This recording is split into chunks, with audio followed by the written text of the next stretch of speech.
Let it be. The me, your man, Louie T. Welcome to Rep Your Squad, where we chop it up about all 32 teams in the National Football League here on this program, allowing you the open forum and platform to rep your squad. That's right, talk about anything pertaining to your favorite team in the National Football League. Had a chance to watch just about every game. I've yet to see one game, and I'll be able to finish that one up after this show concludes. And that was the Raiders and Bengals. But Raiders were victorious 17-10. Got the win. Bengals remain winless. And I honestly don't know if they're going to win a game this season. They do have opportunities. Jets are on the schedule. Dolphins are on the schedule. So there will be opportunities. Will A.J. Green play a game this season? That makes a huge difference. But nonetheless, they battled, but they fell short. And the Raiders now have a chance to get a slice of first place or as a matter of fact, take sole possession of first place if the Chiefs do not get it done over in Mexico City on Monday night. So we'll see what happens there. The Chargers and the Chiefs are one of a couple of teams, or both rather, teams that have not had their bye yet. So if the Raiders are to get to first place, they would be there by a half game, because the Chiefs would then be 6-5 and would be a half game behind the 6-4 Raiders. So some intrigue in the AFC West that we did not expect before the season started. But the Chiefs have struggled this season.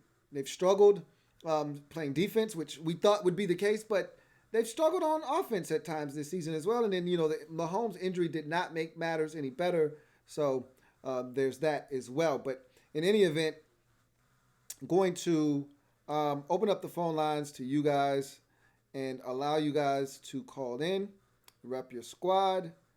Let me set one of the adjustments.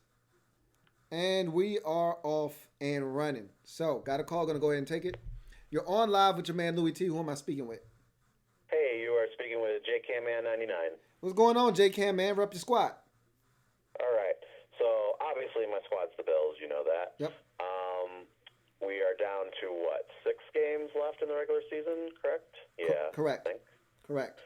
And the way I'm looking at the Bills right now, and this is a quasi-unpopular opinion among my fellow Bills fans, but I'm basically counting the Cowboys, the Ravens, the Steelers, and the Patriots as losses. Because I'm looking at the rest of my season from almost a worst-case scenario standpoint. Like, our winnable games are the Broncos, upcoming this weekend, and the Jets. And if we get one of those other ones, great, but I'm not expecting it. So, at this point, I'm seeing 9-7. And I guess I'm kind of calling because I'm curious if you think that there will be a 9-7 playoff team this year from the AFC. It doesn't necessarily need to be the Bills, but from any squad. Yeah. First, let me address this. You got to stop doing that, J-Cam, man. You got to have faith in your team. I know your schedule hasn't been the toughest, and you've stacked a bunch of wins against teams that are of lesser caliber in this league, but that doesn't matter. As I've mentioned to you before, you can't help who the schedule puts in front of you. All you can do is knock them down, and that's what you've done 7 times out of 10 this season, and you're gaining confidence. Like, you can't tell me that you didn't like the way Josh Allen looked versus the Dolphins. The whole team looked great. Look great. Only thing that I say is you gotta be looking for the unexpected, that onside kick. If you don't get Allen Hurns to fumble there, this could be a lot closer of a game. But that being said, I thought he looked excellent. I thought that the running backs looked great. As you said, the entire team played really well. And so they're gaining confidence. And you're going to beat the Steelers. Like, you should not be counting the Steelers as a loss. They're not that good of a football team. They're good on defense. They're not a good team overall. You're good enough to beat them. Who the Steelers beaten? Now, they beat I know they just lost the Browns. I know that. But, they beat the Rams. But didn't they beat a couple other good teams? The only good team they've beaten this season, because I don't really classify the Rams as a good team right now. They're having an identity crisis. The only team that they've really beaten this season of merit was the Ravens. That's it. They've really, to me, beaten no one else. They beat Cincinnati. They beat the Bengals. Or I said that already. They beat Cincinnati. They beat the Rams. They beat the Colts. The Colts are a solid team, but that was without Jacoby Brissett. That was Billy Ho in that game. Right. They beat. Let's see, because they went on a 4-game win streak, and really none of those teams were any good outside of the Colts. They beat the Rams. They beat the Colts. They beat the Dolphins. They beat the Bengals.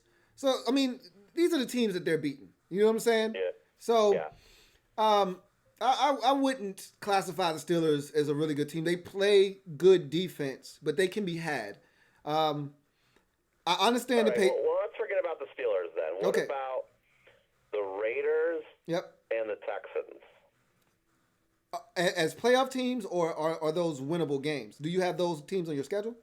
No. I don't have they're basically our wild card competition. Okay, so right now the AFC South is a division you really don't know who's going to win that division. So let's just say whomever doesn't win that division and the Raiders.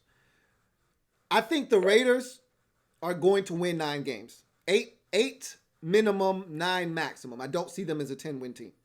So I think that you're going to end up I think you're going to end up as a 10-win team. I really do. So you're going to beat out the Raiders. And I think whomever doesn't win the AFC South, I think that's going to end up being a 9-win team as well. So if you get 10, you're getting in. Let's say, though, that you finish at 9-7 along with the Raiders and the Texans. Then the question becomes tiebreakers. And I don't know the exact tiebreakers or, this, that, and the third with that situation. But I feel like you're in the driver's seat having already won 7 games. You've got the clearest path in terms of the closest path, I should say, to 10 wins because you're already 3 wins away, whereas the other 2 teams are 6-4. So I feel like all you've got to do is take care of the ones you're supposed to, and you'll get one of the ones that you think you're not, even though I consider the Steelers to be one that you should be able to get as well. Is that in Orchard Park or is that in Pittsburgh? It's in Pittsburgh, unfortunately. Honestly, it doesn't matter. The Steelers, to me, aren't that great of a football team. But yes, it would have been a lot easier had that been at home. But I still think you're going to win that football game anyway. So I'm just going to tell you this. I've heard Bills fans say this, and then I'll let you go. That they expect a colossal collapse.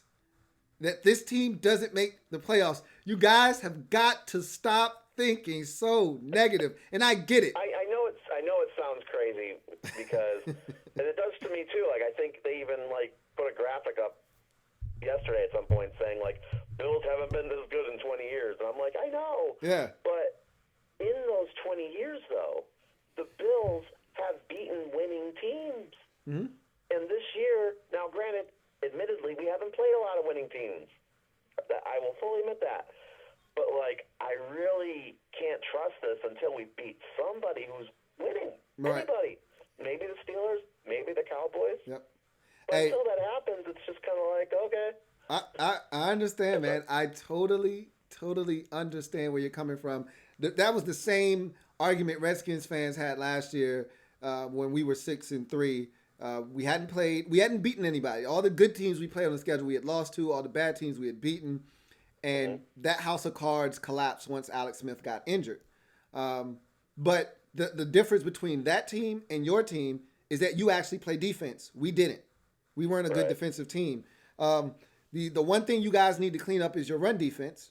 But outside of that, you are really good defensively. So I think that you'll be able to hang with the better teams in the league. And you'll have a shot in those games. And you know how this league is. It's a fine line. And I think you guys will be right there. You know what I mean? So I think the Cowboys game, and this will be my last thing I said. I think the Cowboys game will be huge, not just because it's a Thanksgiving Day game, because the Bills will still have a winning record. The Cowboys, I'm pretty sure they'll still have a winning record for that game. They will. I don't think the Cowboys have beaten a team with a winning record, and neither have the Bills. So that game is huge for both teams, especially for the wild card spot. So as opposed to just getting regular average football on Thanksgiving, it's an actually competitive playoff possibly deciding game. And you know what's crazy is when the schedule came out, we all said, Bills, Cowboys, what? Yeah, now it's huge. Now it's a massive game. I love it. Hey, man, J-Cam, man, you take it easy. I can't wait to chop it up with you later on in the season because your Bills are going to the playoffs, man. Yeah, I can't wait. So, take care, man. All right, so that was my man, J-Cam, man. He's hopeful, man. It's cautious optimism, and I get it. When you've been scorned as many times as he has been as a Bills fan, you tip and tread lightly. And so he isn't willing to commit and just jump in, and I get it. I understand. You're on live with your man, Louie T. Who am I speaking with? Hello? All right. Storm says, Max Crosby had 4 sacks versus the Bengals yesterday, and Oakland becomes the first team ever to get 10 sacks and 14 touchdowns from rookies. Mayock for GM of the year. You know how I feel about Michael Mayock. I told you he was going to help turn that team around sooner rather than later, and you're already seeing the dividends being paid off. You're on live with your man, Louie T. Who am I speaking with? Okay. And someone asked me last night about Max Crosby, and I had no idea who they were talking about, and I totally blanked. And now I know who you're talking about, the defensive end from Eastern Michigan, who I loved coming out of the draft, and said that he was raw and that it was going to take a little while, but the talent was definitely there, and you're seeing it now. 4 sacks. I can't wait to watch that game because I want to see how the hell Cincinnati kept it as close as they did, but also dominant performances like that need to be spotlighted, and I can't wait to see how he was able to amass those sacks. Were those real sacks, or did he fall into a sack or two during his 4-sack performance? You're on live with your man, Louie T. Who am I speaking with? Hey, this is David, the Saints fan. I called like a week ago. Hey, what's going on, David? So, man, yeah, after that Panthers loss, after that, Falcons loss, that was a really humbling experience for us Saints fans. It looks like we bounced back last week.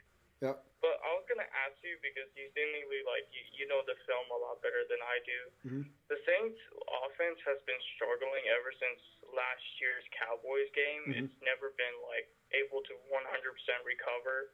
Mm-hmm. It's always struggled in the red zone nowadays, which, was always the Saints' strength. Mm-hmm. What do you think that is? So it's a number of different things, because in this league, teams adjust. So there has to be constant adjustments to the adjustment. And what you'll find in this league is that teams have tendencies, and you have to have tendency breakers. And what the Saints have to do is they have to adapt, because when they get into the red zone, there are a couple of things that you're looking for from this Saints team. One, you're looking for Alvin Kamara, most likely over the middle of the football field, or on a flare route in the flats. Either way, you're looking to take him away. You're looking to take away Michael Thomas. So you're going to make somebody else beat you. And so you're going to have to adjust by going to guys like you did this past week, like Ted Ginn, okay? Like Jared Cook. That was a hell of a catch in the back of the end zone for that touchdown. You have to find ways to get other people involved. Last year, too, there was this newness about the whole what's the quarterback's name, the other quarterback that gets in? Teddy or Hill? No, not Teddy. Maybe not Hill. Yeah, Taysom Hill. Yeah. So there was this newness about Taysom Hill getting in, and he would run little read options, little gadgets and things of that nature. All of that stuff is dead now. When he comes in the game, they tried to do something different by throwing the ball, and he ended up getting sacked in this game. That's a tendency breaker. You want to try to throw them off the scent, so to speak.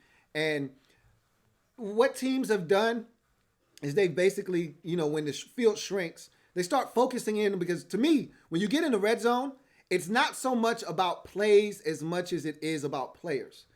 Individual guys win matchups down there, or individual guys find ways to get open, and those are the guys you look to take away. So you look to take away an Alvin Kamara down there. You look to take away a Michael Thomas down there. And those are the guys that have been doing work for you in the red zone. So you're going to have to find other guys to make plays when you get down there. And there was also another play that the Saints love to run, that the league is onto now. that little quick inside screen that they run towards the goal line. They throw it real quick and they kind of duck into the end zone. Teams are adjusting to those types of things. So you got to find different ways to get into the end zone. So I think they're doing that. And as you will see throughout the course of the year, they'll find more creative ways. If there's one coach in this league I trust to find ways to get into the end zone, it's Sean Payton. And so you're going to start to see other guys get involved, and that's going to help the offense down inside the red zone. Yeah, I hope that these adjustments come before the playoffs. You know, for us Saints fans, it's Super Bowl or bust this year. So thanks absolutely. for taking my call, Louie. Take care of yourself. Hey, no doubt, man. You do the same. Thanks for calling in. So that was a really humbling experience, but he shouldn't feel bad because I told you family business is family business for a reason. Teams know each other like the back of their hands in the division. You saw what the Falcons did to not just the Saints, to the Panthers in their building. They went into the division twice in a row, back-to-back weeks on the road, smack teams around in their own crib. That, to me, speaks volumes as to how family business works in this league, and pretty damn impressive, if I may say so myself. Got a call, going to go ahead and take it. You're on live with your man, Louie T. Who am I speaking with? B. What's going on, BE, man? Rep your squad. First off, funny story. I don't know if you saw the funny story with the tattoo I got, the Niners fan. Mm-hmm. But, so close, yet so far. And at this point, it's not even the offense. It's the defense that's giving these games away. If you look at our schedule and how we've played, only one game we got blown out in. And I expected us to lose badly. That was the Saints game. Against the Saints. Right. Every single game, our offense has had us in the game, either come back from behind or a 17-plus lead against Falcons, the Bengals. We had a 16-point lead against the Niners this week. Every single game, we have had a lead, and our defense is giving these games up. Realistically, we have played better than what our record states. We look how our offense is playing. Yeah. And at this point, something has to give with our defense. Either new DC next year, different players, trade players, get rid of players. At this point, something has to give. Who is your defensive coordinator? Vance Joseph. Yeah, I'm not a Vance Joseph guy. He never, to me, honestly, he was never elite in Miami to get the job in Denver. So I never really understood the rationale there as to why he got the job. He must have really knocked their socks off in the interview process because I was never impressed by Vance Joseph. That being said, though, I thought your season would go the way that it's gone. I'm actually more so impressed with how quickly the offense has caught on and how you're scoring points. I expected the offense to be ahead of the defense. You may have thought differently, but remember how big I was on the hire of Cliff Kingsbury. I told you. I saw this man do magic at Texas Texas Tech. I saw him do magic. Now, the defense was horrible at Texas Tech. That's why he didn't win games. But he wasn't there for the defense. He was there for the offense. And he's always been a guy that just washes his hands clean of the defense. He gets somebody. I expected our offense to pick it up as the season goes on. I didn't expect our offense to pick it up this fast just because Kyler knows the offense better than anybody. Right. So he ran it. Again, I expected them to pick it up. I did not expect them to pick it up this fast. Yeah. I thought they would. I thought that I didn't expect them to start being as dynamic. I knew that this offense would catch on. I just didn't know you would be this dynamic offensively. And I think the change has really come with two things, and you can correct me if I'm wrong here. I think Kenyon Drake has been, I know this sounds crazy, but I think he's been an upgrade over DJ for you. I know that may sound crazy because of how good DJ has been for you in the past, but I didn't think he would be a great fit in Cliff Kingsbury's offense. As crazy as that sounds, because to me, DJ is a great receiver. We've seen that in past years, but to me, he's a guy that needs touches. He needs volume touches to be effective. Whereas Kenyon Drake is a guy that's more of a third down type of back that can take on a little bit more of the load. But in Cliff Kingsbury's offense, I feel like it's more suited and catered towards a guy that's more of a third down type of back. So I think you've seen the best of this offense. In terms of the offense as a whole is the turnovers. I think we are dead last in, like, giving the ball away. Yeah. Like, we rarely, I think we have, offensively, we've given the ball over nine times, I think. Yeah. I think we've lost 2, 3 fumbles at back. Yeah. It's and the other thing I was going to say is Kyler Murray's running a lot more. I don't know if you noticed that lately. I've noticed that, too. He's running a lot more, and it's really hurting defenses because you can't account for that speed out of the backfield. So those are the two things. 23-yard touchdown that he had against the Niners. Yep. I mean, he was running all over them. You know, you watch that game, he is getting chunks in that football game on the ground, and he's getting more comfortable running because at first he didn't want to run. You could tell. Now he's getting a little bit more comfortable running, and as you mentioned, he doesn't turn it over a lot. You know, he'll throw it away. He won't throw into tight spaces, and he won't make a lot of mistakes. And so there's not a lot of giveaways to be had, and I'm not surprised that this offense is clicking. I'm just surprised at how often they're scoring field goals, touchdowns, whatever the case may be. That's impressive, but I expected this defense to struggle. An issue still with us is the red zone. We can't settle for threes. Yeah. I agree with that. I mean, that probably hurt you more than anything else at the beginning of the season. You know, you would get down there, but you couldn't get in the end zone. You probably could have added 2, maybe even 3 more wins to your total had you been able to score touchdowns in the red zone early in the season. You had Baltimore on the ropes early in the season. Exactly.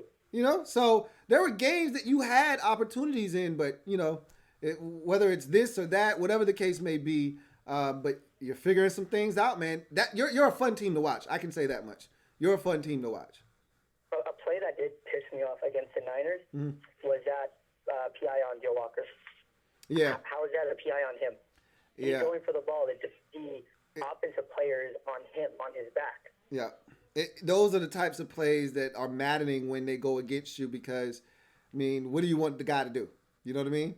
Like, exactly. There's nothing else he could have done in that situation. I was actually shocked that because your coach seems to be one of the few that doesn't understand that they're not going to overturn things, so to stop challenging pass interference. Well, he actually got one, and it was clear and obvious, and I thought he was going to get jerked, and he got it. I was actually happy for him. So it was like, why are we even challenging this? Right, You know exactly. how it's gonna end. Exactly, and I was shocked when they overturned it, but good for him.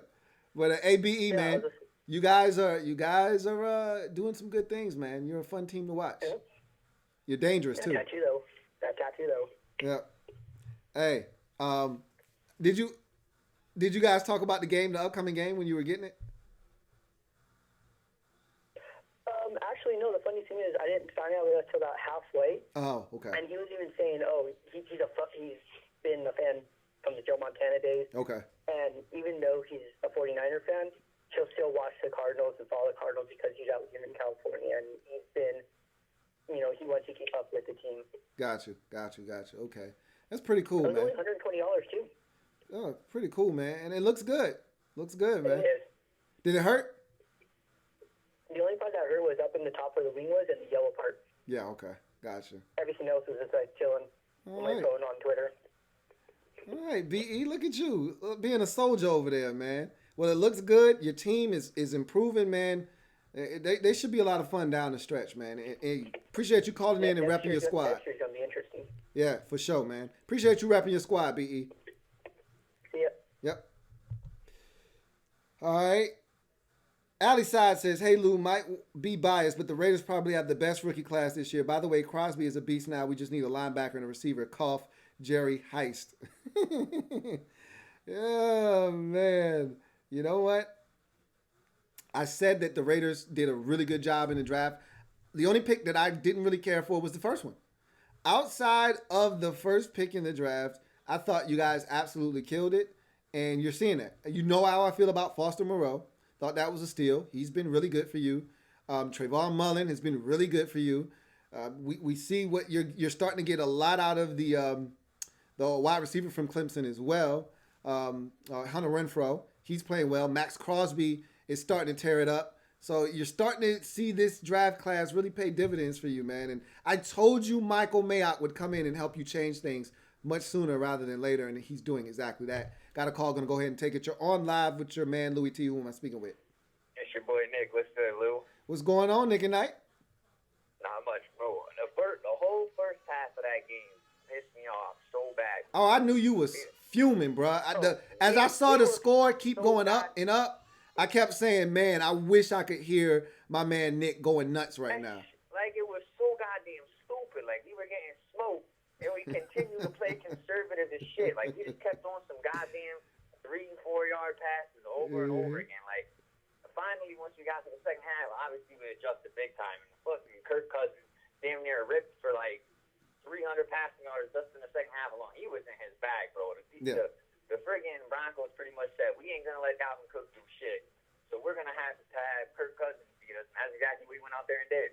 Hey, I've been trying to tell people, man, Kirk is no joke. When bro, he out there putting up some MVP numbers. Like, I'm not saying he's about to win it, but he's damn sure in there. Hey, look, man, when Kirk is in that type of zone that he's in right now, and I saw it. We saw it in 2015. As a Redskin fan, we saw this firsthand. When he gets in that zone, man, the dude can play like one of the best in the league. Like, I've seen it before with my own 2 eyes. Every time he roll out of the pocket, you expecting a 75-yard bomb. Lasers.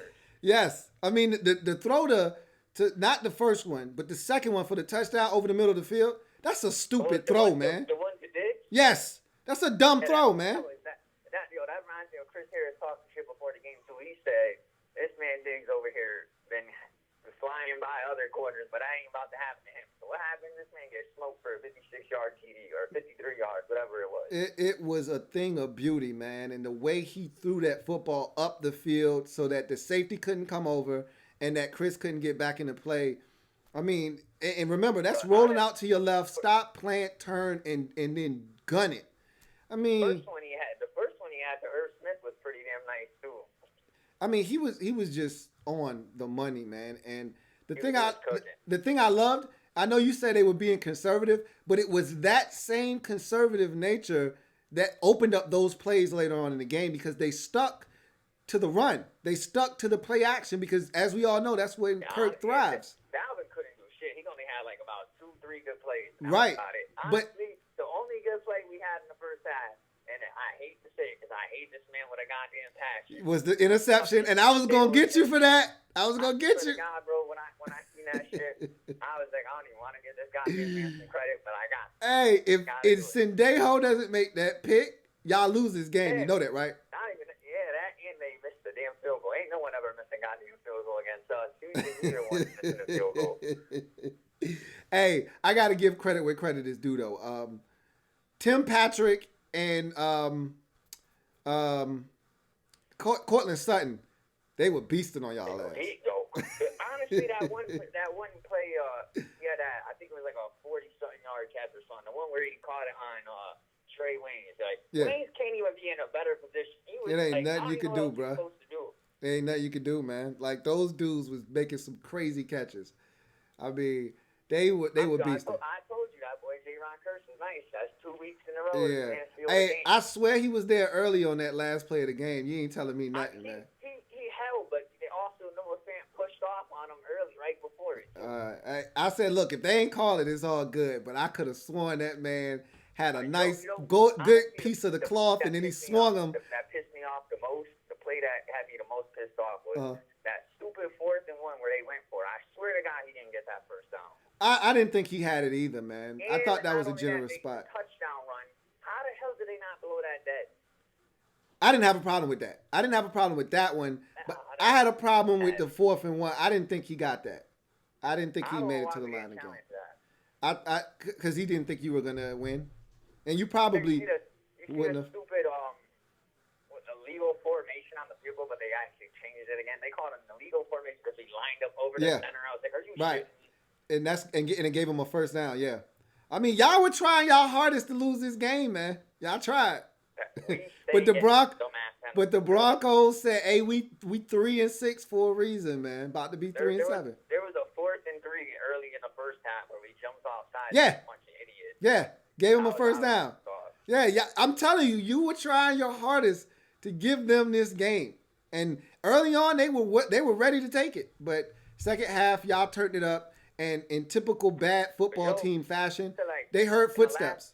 In the last 5 years, they said teams were like 0-99, trailing by 20 points. 20 points at the half or more. Yeah. And my man Kirk Cousins is the first one to lead somebody back. I love it. He's been cooking. Yep, indeed.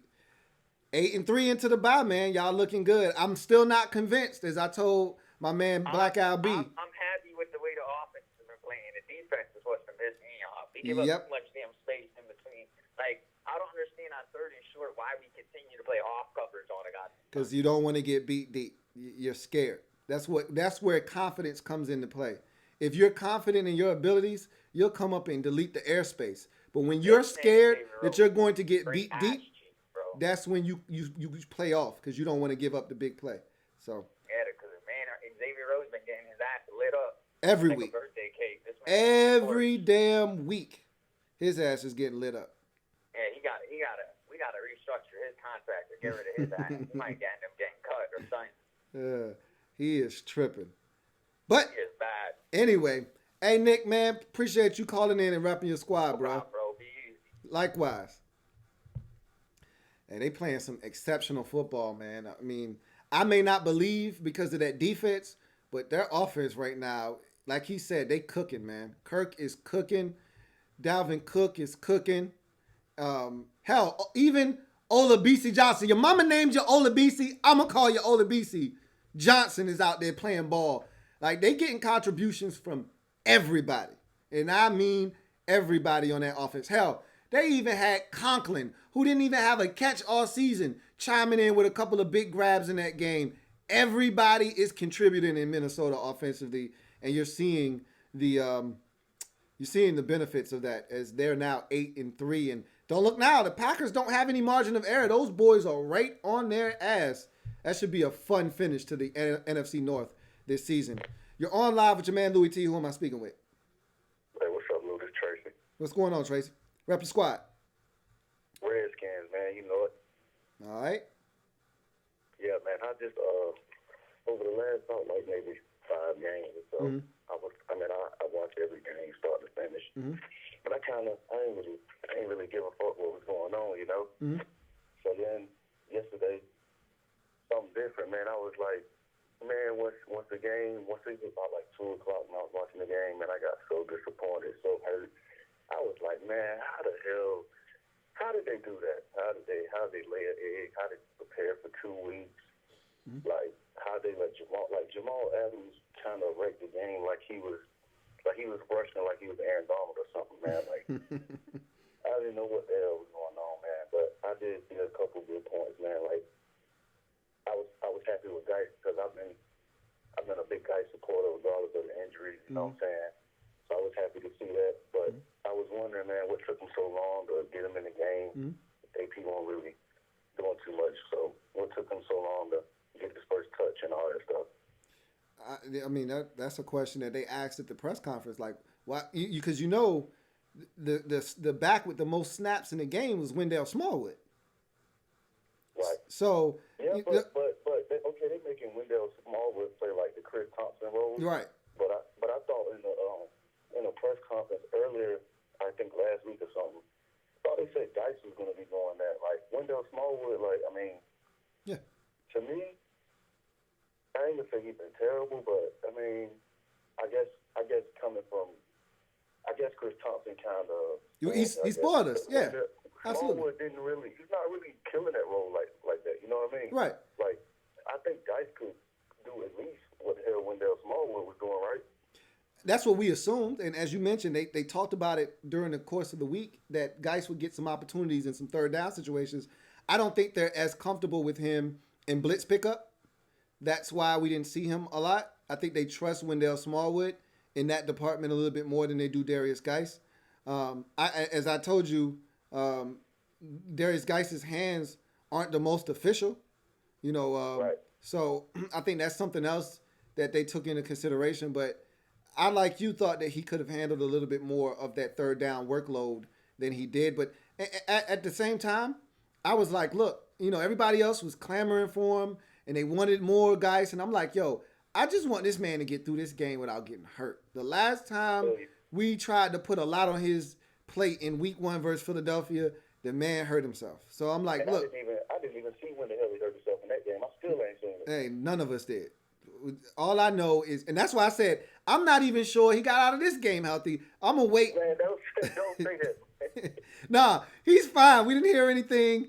Everything's good. But I said yesterday on the R3, I said, I just wanted the man to get through this game healthy. I'm going to wait before I say that he was really good because I'm scared I might talk about how good he was and then I find out tomorrow the man got hurt. So Right. it was good to find out that he got out of this game healthy and he'll be fine and ready to go for next week. I didn't watch the Redskins nightly news yet tonight, but I watch it every day. I'm going to watch it as soon as this live is over. I think you might remember last week when I told you that. Yeah, yep. But do you think this is a good comparison, for Geis? Yeah, I'm stuck on Geis kind of like you stuck on Kurt. But tell me, do you think this is a good comparison? Do you think he could be at least Kareem Hunt? Absolutely. If he's healthy, I think he's a faster version of Kareem Hunt. Now, here's the difference. Hey, Kareem Hunt got wheels, man. No, yeah, but Kareem Hunt isn't a 4.4 dude. Darius Geis ran a 4.47. So Kareem Hunt was like a 4.6 guy, but I think Kareem Hunt's more of a 4.55 dude. But that's nor here nor there. The difference between the two of them is Kareem Hunt can catch it a lot better. Kareem Hunt is a guy you can split out. He can run routes. Like, if you see what the Browns are doing with him right now, to get him on the field with Chubb at the same time, they're putting him on the field and they're throwing him the ball. Like, they're using him as like another receiver. And he can thrive in that role. That's not what Darius Geis is. Right, because I watched the Steelers game the other night. Right.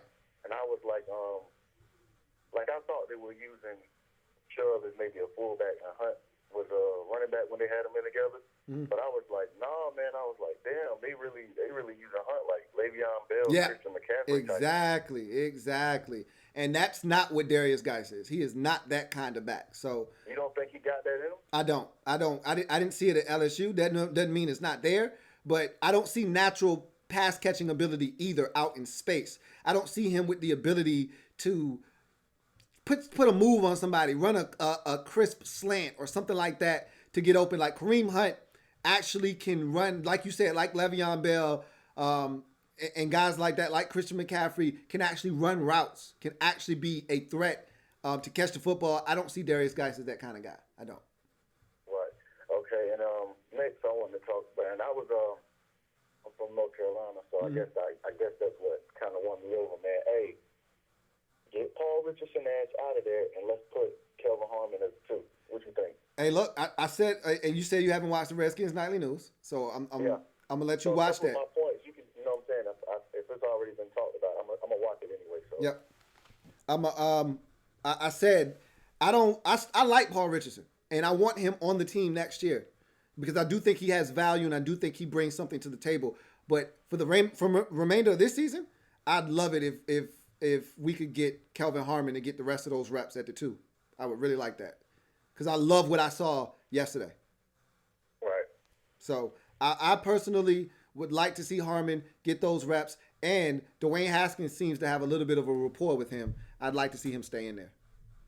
Right. As slow as Harmon is, man, I guess he find a way to find the right holes. And look, separation was never his thing at NC State. He was never a separation guy. But what he does, he separates with size. And we don't have a guy with size. Like everybody keeps talking about Cam Sims. That's great. But Kelvin Harmon actually put up numbers in college. Cam Sims did not. And people keep making excuses for him. Well, he was hurt. He was this. He was that. I ain't trying to hear that shit. I want to see production. And in the ACC, Kelvin Harmon put up numbers. Yep, he had Ryan Finley throwing to him. But with Cam Sims, I'm not really sold on him. He's kind of coming on. You remember that year that this guy was actually our starter. He actually played for us. But you remember when Terrell Pryor was doing all that shit in preseason training camp, and he had a move like that? Hell yeah. You know I bring it up all the damn time. That's kind of what I'm getting from Cam Sims, man. Because that last preseason game, I mean, it was a while ago, but man, he fucking stunk it up, man. Yeah, he did. I think that kind of hit his confidence a little bit too. So we'll see. I'm rooting for him. It's not like I want him to stink. I haven't seen it, you know. And a wise man once told me, "Son, your potential is going to get me fired." I'm not trying to hear all this potential stuff. I need to actually see it play out on the field. And until I do, I'm gonna just treat you like all the rest of these bums on this roster and say, "Hey, you ain't got nothing for me." Right. And I know I probably know this is probably something you talked about was the little video with Haskins, but man, I can't believe the lineman came off like that, man. Like they didn't give a fuck about what he was talking about, man. I talked about that on the show, so I'm gonna let you watch that. But let me just say this: I didn't take it that bad, and it didn't move me. I thought that I liked the fact that he felt comfortable enough to go over there. Yeah, I saw. Yeah, I saw. His big trash ass, like, man, you got beat like a drum on one of them plays. Yeah, man. he did. My dude, I don't even know who he was. Yeah. And he was looking like he was trying to look away, like he was about to laugh and shit. I'm Yeah. like, damn, man. Yeah. I understand where they were coming from, but at the same time, first of all, I said this on the show, and then I'm gonna let you go. I said this. Why did that even come out? Like, how many times a game do we see a quarterback go over to his offensive line and talk to him, and we never hear about what was actually said? Why did we even have footage of this shit? Like, why do we have audio of what is being said here? Like, that shit pisses me off, man. Right. Only the Redskins. Shit is dumb, man. What I'm kind of saying, man, like, it seems like to me, okay, I'm rooting for Haskins, man. Like, I guess you can call me biased, bro. I really think he played all right yesterday. I was cool with that shit. Like, like you said last night, let me see him get better every game. Let me see him get better next week against the Lions. But it seems like to me, like I said before last time I called, man, it's more motherfuckers rooting for him to suck than to be good. That's bad with me, all Redskins fans. Yeah.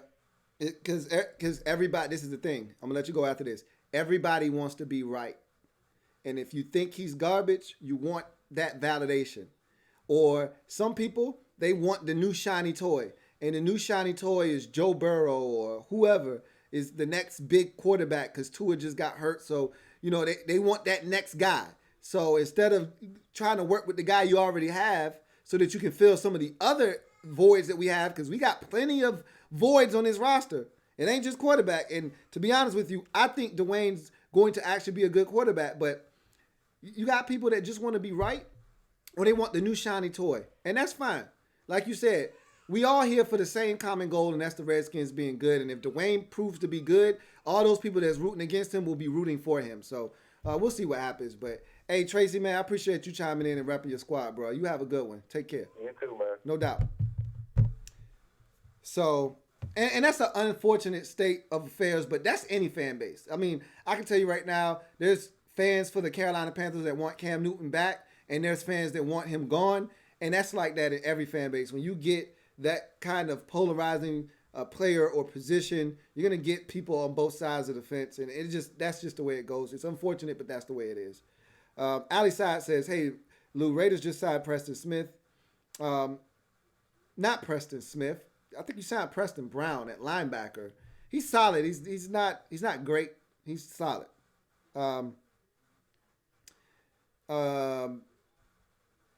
He's not a guy that is going to really move the needle for you. Hence, he was available now. So, he's solid. You're on live with your man, Louie T. Who am I speaking with? Hey, what's up, Lou? What's going on? Nothing much, man. I'm repping at HTTR, man. All right. Hey, Lou, I got a question. Well, this is a series of questions, but I know you're going to answer it, man, because I follow you every day, man. You be spot on, man. I love how you go and you're real with it. Mm-hmm. Redskins, should we blow that front office up and continue? To me, I want us to continue to tank. Get that number one pick if we can. Maybe trade out to probably 3 or 4 and draft that big bammer from Georgia, and then possibly start working on the rest of that offensive line. And if Brandon Sheriff can't come down with the numbers since we aren't moving up on it, should we trade him, and should we package also Trent and Kerrigan maybe for somebody's first? So I'm gonna take it one by one. Blowing up the front office, that should have been done a long time ago. It's not gonna happen, but Right. obviously we would love to blow it to smithereens. That's one of the problems that we have now is that our front office ain't worth a damn. I know some people love Doug Williams and Smith, Kyle Smith, and some of the other guys that are in the front office. And some of those guys may actually be pretty solid at their job, but it's all overshadowed by Bruce Allen. So at the end of the day, if Bruce is there, it seems like shit ain't getting done no way. But to answer some of your other questions, I don't think we're gonna get the number one overall pick because the Bengals stink. They might be 0-16. I think we're gonna be 1-15. I think they might be 0-16. But let's just go with your premise that we do get the number one overall pick. I would love to trade out of that because we don't need a quarterback. So somebody might be desperate enough to come up. Maybe they're not, but I don't want to go too far back because I want to get something elite. If we're gonna stink this bad, you got to be able to capitalize on it and get something elite. So I would love to trade back, pick up a boatload of picks and draft capital, but also still get, if I can get the best of both worlds, great. If I can't, I'll stick it number one, number two, wherever we are, and take a guy. Andrew Thomas at Georgia is a nice pick, but I don't know if that's a necessary pick. When you got a guy like Chase Young on the board, I don't think you can afford to pass up on that because the quickest way for the Redskins to become relevant is for the defense to become good. Now, I think we are far away on defense. I don't think we have as much talent as everybody keeps telling us, but you add one or two pieces that are game changers and maybe all of a sudden in a better defensive coordinator, and maybe all of a sudden this defense comes alive. Who's to say? Right. So I know this much. We do not have an elite pass rusher. Even with adding Montez Sweat, we still don't have an elite pass rusher. And Montez Sweat may turn into a really decent pass rusher, but as of right now, he's not that guy. Chase Young will come in and automatically be a threat to get double-digit sacks day one. He's that polished. He's that good. Generally, the guys from Ohio State are that good because they are taught proper technique with their hands. So they come in and they're able to defeat blockers using their hands. And to me, more so than having speed and this, that, and the third, if you can be a technician, you can win in this league. And so I'm watching like one of the Raiders fans just talked about Max Crosby and him getting 4 sacks. Max Crosby uses his hands very effectively. That's how he's getting to the quarterback. That and he's got a little bit of juice off the edge. But you got to be able to use your hands. Our guys don't use their hands very well. So I think Chase Young could come in and wreck shop right away. But to answer your question about Trent and Ryan Kerrigan, they're not trading Ryan Kerrigan. So you can go ahead and get that out your mind right now. They want him to set the all-time sack record for the Washington Redskins organization. They want him to continue to be. They're going to extend Ryan Kerrigan. You talking about trading him? They're going to extend him in the offseason. Watch what I tell you. He's going to get a 3-year extension that will make sure he finishes his career as a Washington Redskin. Instead of trading him like we should have, he's going to be here for the next 3 years, stinking it up and eating up cap space. But as far as Trent is concerned, we are going to trade Trent. But what are we going to get for him? I'm looking at Tampa and I'm like, yo, y'all probably are really disappointed with O.J. Howard. Let me take O.J. Howard off your hands. Let me get O.J. Howard because we need a tight end really bad. And I think he needs a change of scenery. Let me get O.J. off you. You take Trent. And let's just call it even. You know what I mean? Yes, but I don't think they're going to do that. I think they're going to end up, they effed up. I think they're going to end up taking somebody's second-round pick. Instead of getting the first-round pick from Cleveland like they could have, I think they're going to end up settling for somebody's second-round pick. That's what I'm thinking on third pick. Yep. So. Hey Louie, yep. Now, this is the last one. Mm-hmm. What is your dream GM, head coach, offensive coordinator, and defensive coordinator? Hard for me to say. Like I said, I don't really know what's available. I don't know who is available. There are some guys that intrigue me, but I honestly don't think most of those guys would want to take this job. But I like a guy like Chris Richard in Dallas. I'd love him to be our defensive coordinator. You know what I mean? Like I'd love him to come over and call the defensive plays. Some people consider him a head coaching candidate, but he's not even a defensive coordinator really. I'd love to give him that title, and give him an opportunity to call defenses and see what he's capable of. Obviously, there are other guys out there that I think could come in and do some serious work, like a Greg Williams. But I want to take a step back, kind of assess the landscape in the offseason, see who's available, who's not available, and then I'd be able to probably answer that a little bit better. Yes, sir. As far as is GMs and stuff, I don't even really think about that stuff because I know we're not getting none of them.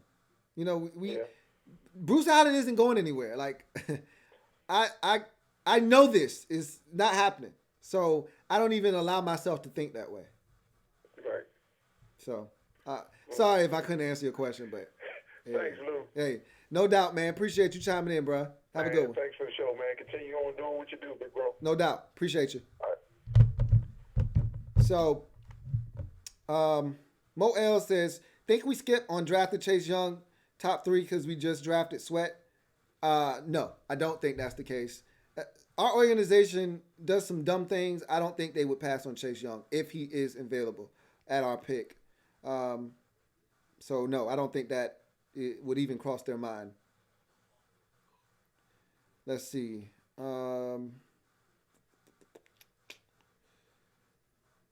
Ricky L says, just had to stop in and say, what's up, Lou? Son wants the phone now.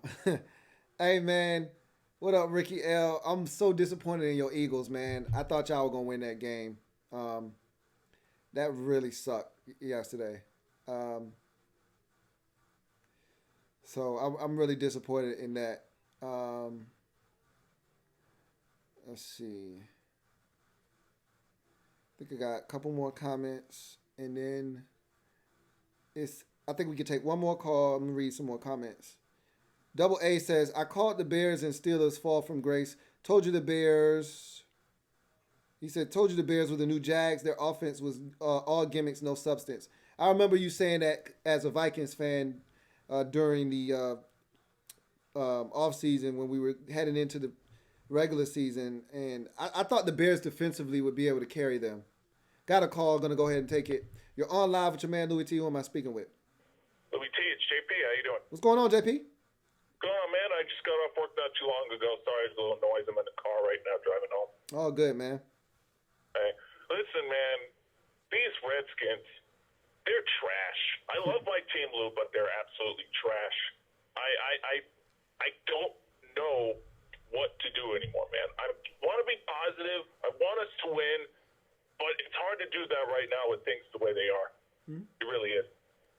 Yeah, I mean, you know how I feel. I said it yesterday on the R3. I said it again today on the Redskins Nightly News. We got a long way to go, man. We do have some talent, but it's not as much as everyone keeps trying to tell us we have. Like, I don't buy the hype. We're not as talented as people try to make us out to be. We got a long way to go. This is not an overly talented roster. So. No, it isn't. I do have hope. There are a couple of things I have hope for. Mm-hmm. I think I have hope for Haskins and Geis, McLaurin, and Harmon and those guys. Mm-hmm. I think they could be a nice young nucleus. Mm-hmm. I think maybe in year 2, I think Haskins with a brand new coach, I think he'll be a lot better. I know you don't want to say that because no matter what coach we get, we're always going to stink. But let's say we do go out and we get one of these. Let's say we do go out and we get one of these bright offensive minds. Like say we get the guy from the Chiefs. Bieniemy, I think his name is. He comes in and he does what he did with Pat Mahomes he's doing with Pat Mahomes in Kansas City. Let's say we get one of those guys, and we have one, and Geis and Bryce Love become our two-headed backfield after Adrian Peterson decides to retires or something like that. I don't know what we're going to do with Peterson. But let's say Harmon breaks out in year 2, and McLaurin has like an all-pro year. With like 85 catches for like 1,000 yards and some change and like 10 touchdowns. I have high hopes for those 4 guys. Everyone else, they're questionable. Even some of the guys on the defense. I like the guys we have on the defense, but they got to produce. This defense has been so bad, it's not even funny at this point. Right. Yeah, I mean, everything you just said is like the absolute best case scenario. And that would include all the other guys around them producing at a high level too. In order for, you know, Geis and Love and McLaurin and Harmon and Haskins to produce at a high level, the five guys in front of Haskins have to produce at a high level. Then I don't even know if we have the five guys that will be in front of him come next year. And we really don't know what the offensive line is going to look like. Will Sheriff be back? What's going to happen at left tackle? You know, we don't really know. We don't have all the answers. This offensive line, I mean, hell, Eric Flowers could not even be back. You know, that's not a guarantee. He could go out on free agent market and the Redskins try to lowball him. Somebody else gives him a 3-year deal for some good money, and he's gone. And all of a sudden now both guard positions are vacant, and you've got an issue at left tackle with Donald Penn being gone as well. So, we have. I honestly have no idea if any of our offensive line is going to be back.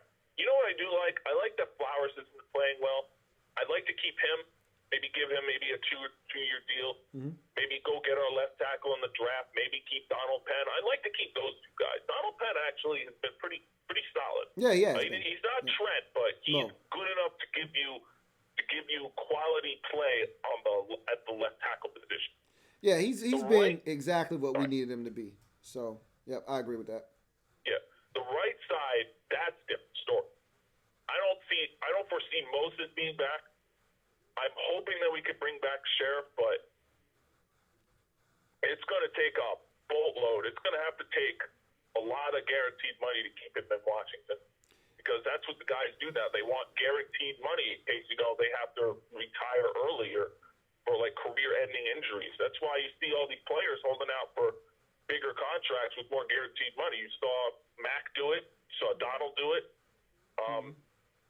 I'm hoping that we could get this guy locked up. I wasn't really for the Sheriff drafting when we got him. I wanted Leonard Williams, but he proved me wrong. And look at Leonard Williams, man. He looks like a pretty big disappointment. But I like Chase Roulier. I think he's a good center. But I would also like to see more of Wes Martin and Ross Pierce-Baker. I think we're going to see a lot more young guys as the season draws to a close. And I don't know what we're going to do about the line, though. I think maybe we could go in free agency, maybe get a right tackle, maybe go in the draft, maybe Andrew Thomas. If we don't end up with Chase Young, as you know, I want Chase Young. Right. I know I'm gonna get a lot of heat for this. Chase Young is the second coming of Khalil Mack. That's what he is, with dreads. He's basically like the Predator in a football uniform. That's why I call him the Predator. I don't necessarily disagree with that, man. I think he has that kind of potential, and that's why I want the Redskins to draft him. So we'll see what they decide to do. It's so many questions, not enough answers right now. We'll have all off season to mull over that. But I'm starting the groundwork with what I'm saying now, because all year I've been trying to be positive and talking about how much talent we have, and it hit me like a ton of bricks yesterday watching us struggle against a bad team in the Jets. That we're not very good. Like, we just don't have. Not only are we not good, not well coached, but we don't have a ton of talent. We don't have a ton of talent. No. So yeah.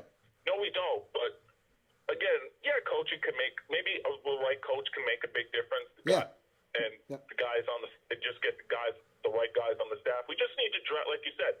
I listened to your Redskins report yesterday after I got off work. We need talent. It's that simple. And Chase Young is one of those talents. There's going to be plenty of talent in this upcoming draft. It is. And one more thing I want to say there's a couple of things I want to say. I'm not going to take too much of your time, because I know we got Monday Night Football coming up. Yeah, I'm about to get off in a second. I know second. you don't foresee this happening, but I'm praying to the football gods that Bruce Allen and not a single member of his coaching staff is back next year. We need a full house cleaning. I know you don't want to hear that because you don't think because Bruce is Dan's puppet. But if we go 1-15, 2-14, there's a likely possibility that might be enough to get Bruce Allen out of here. And Bill Callahan is not the coach for Haskins, and the NFL may have passed it by with the way the game is being played now. Yeah. Look, I do want to hear that. It's just I don't think it's going to happen. That's the difference. Is I don't care if we're 1-15 or 2-14. I just don't think Bruce is going anywhere. I don't. So until I'm proven wrong, and I want to be wrong, trust me. There aren't many instances where I want to be wrong, but I want to be wrong about Bruce Allen being back no matter what. But I just don't see it. I don't, JP. I really don't. But anyway, I got to get out of here, man. Monday Night Football is upon us. We'll chop it up a little bit later on, though, man. Appreciate you chiming in fresh off of work, man. You take it easy, JP. Hey, no problem, man. Help the Redskins. Have a good night. I'll see you for Monday Night Football overtime. That sounds good, man. Take care. All right. Bye. So that's going to do it for Rep Your Squad, man. I appreciate everyone that chimed in the comment section, who called in. Sorry for those of you who didn't get through if you were trying to call in. We'll do this again next week. And so I appreciate you guys. Go check out Monday Night Football over in Mexico City, Chiefs at the Chargers. Big AFC West matchup, big time family business because the Chiefs need it. Let's be honest. They can't afford to lose with the Raiders breathing down their neck. They got to have it. So looking forward to seeing them respond to a bad loss on the road to the Titans a week ago. So that's going to do it for your man, Louie T. Signing off. Remember, if it's not your man T, it's not the best NFL coverage it could be. Until next time, I appreciate you guys calling in to Rep Your Squad. I'll see you next week. Have a good one. Hopefully you'll join me after the game tonight for Monday Night Football Overtime. Louie T Network.